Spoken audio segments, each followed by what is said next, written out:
Hello friends, welcome back to my channel. आप देख रहे हैं डेली शो। सीरियल अनुपमा के एपिसोड में आप देखेंगे पराग कोठारी अपनी पत्नी ख्याति से माफ़ी मांगेगा और कहेगा कि अनुपमा ने उसे समझाया और उसे बात समझ में आई।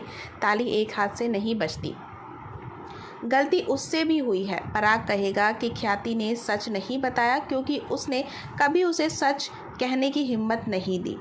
ग्रांड लेवल पर पराग और ख्याति की एनिवर्सरी सेलिब्रेट की जाएगी और इस दौरान अनुपमा को वह पर्ची मिलेगी जो उसे राघव ने अपनी सच्चाई लिखकर दी थी।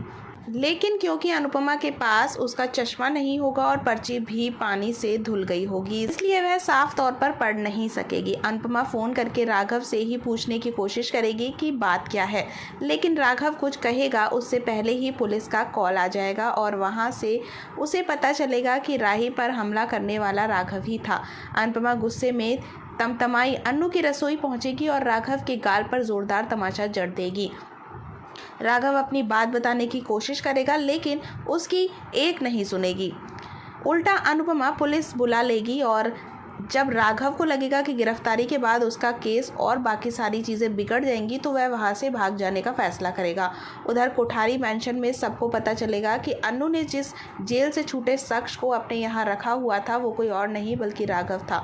तो वसुंधरा कोठारी से लेकर पराग और अनिल तक के पांव तले ज़मीन खिसक जाएगी। सभी आपस में अलग अलग पहलुओं पर बात करने लगेंगे लेकिन नतीजा कुछ नहीं निकलेगा, और क्योंकि राघव तो अन्नू की रसोई से भाग चुका होगा।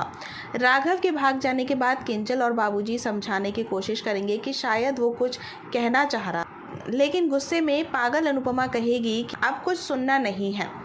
वह कहेगी कि मैंने पूरे परिवार और मोहल्ले वालों के खिलाफ जाकर उसका सपोर्ट किया, उससे ही मेरी बेटी की जान लेने की कोशिश की। सबके जाने के बाद भी अनुपमा अन्नू की रसोई में बैठी रहेगी और जाकर वो बक्सा चेक करने की कोशिश करेगी जिसमें राघव का सामान रखा था। सीरियल से जुड़े ऐसे ही अपडेट जानने के लिए हमारे साथ बने रहें। हमारी वीडियो को लाइक, शेयर, सब्सक्राइब करना बिल्कुल ना भूलें।